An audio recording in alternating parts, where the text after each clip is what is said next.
मेरे प्रिय 7वीं कक्षा के छात्रों, आज हमारा लेसन है समानता। वही पाठ जो कल पढ़ा था उसके कुछ पहले रह रहे हैं जिनको हम पढ़ेंगे और ध्यान से सुनना। किताब का नाम है राजनीतिक एवं सामाजिक जीवन भाग 2।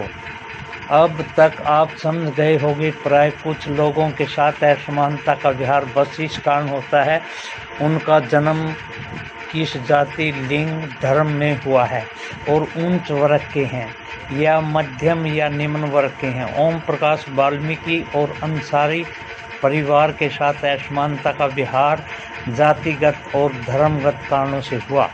जब लोगों के साथ असमानता का व्यवहार होता है तो उनके सम्मान को ठेस पहुंचती है।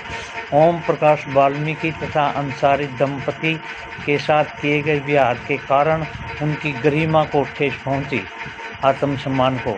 ओम प्रकाश वाल्मीकि को उसकी जाति के कारण स्कूल में झाड़ू लगवाकर शिक्षकों और छात्रों ने उसके सम्मान को बुरी तरह आहत किया।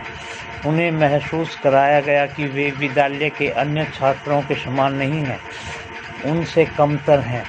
बच्चा होने के कारण ओम प्रकाश वाल्मीकि स्वयं इस बारे में अधिक कुछ नहीं कर सके, किंतु जब उसके पिता ने अपने बेटे को झाड़ू लगाते देखा तो उन्हें इस असमान व्यवहार पर क्रोध आया और उन्होंने शिक्षकों के समक्ष विरोध प्रकट किया।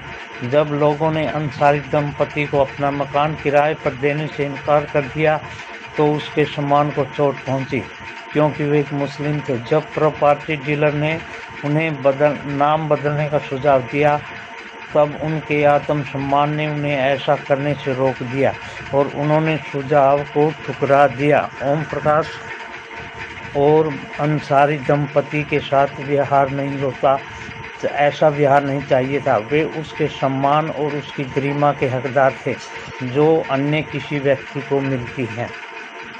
भारतीय लोकतंत्र में समानता।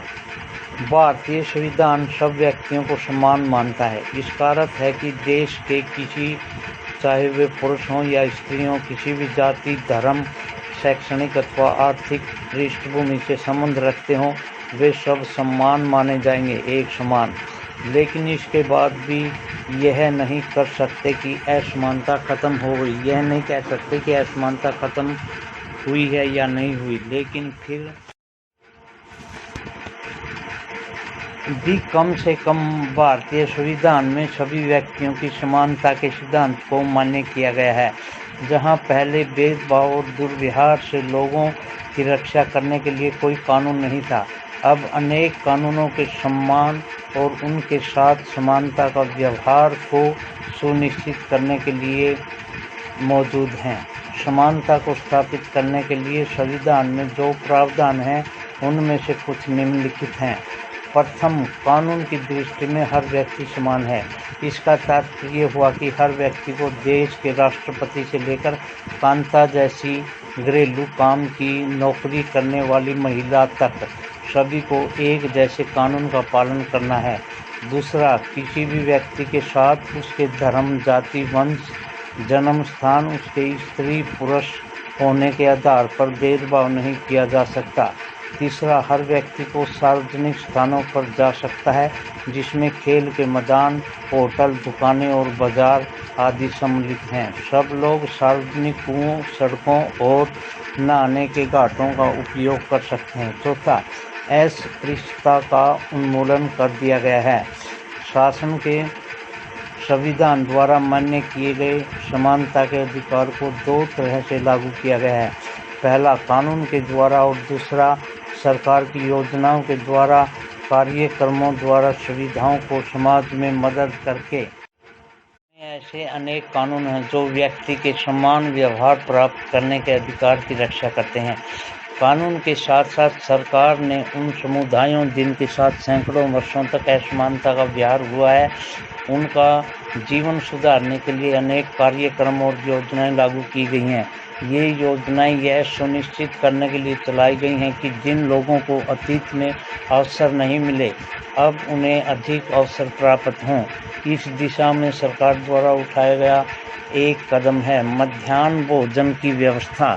इस कार्यक्रम के अंतर्गत सभी सरकारी प्राथमिक और मिडिल स्कूलों के बच्चों को दोपहर का भोजन स्कूल द्वारा दिया जाता है और यह योजना भारत में सर्वप्रथम तमिलनाडु राज्य में लागू की गई है और 2001 में उच्चतम न्यायालय ने सभी राज्यों सरकारों और इसे अपने स्कूलों में 6 माह के अंदर आरंभ करने के निर्देश दिए हैं। इस कार्यक्रम के काफ़ी सकारात्मक प्रभाव हुए हैं।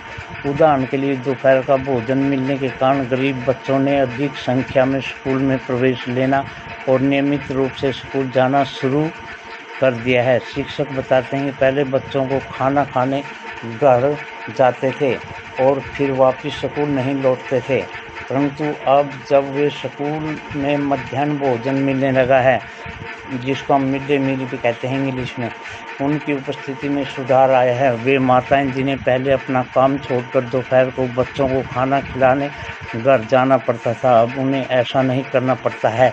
इस कार्यक्रम के अंतर्गत पूर्वाग्रहों को कम करने में भी सहायता मिली है, क्योंकि स्कूल के निम्न व उच्च जाति के बच्चे साथ साथ भोजन करते हैं और कुछ स्थानों पर तो भोजन पकाने के लिए दलित महिलाओं को काम पर रखा गया है। मध्याह्न भोजन कार्यक्रम ने निर्धन विद्यार्थियों की भूख मिटाने में भी मदद की है, जो प्राय खाली पेट स्कूल आते हैं और इस कारण पढ़ाई पर ध्यान केंद्रित नहीं कर पाते थे।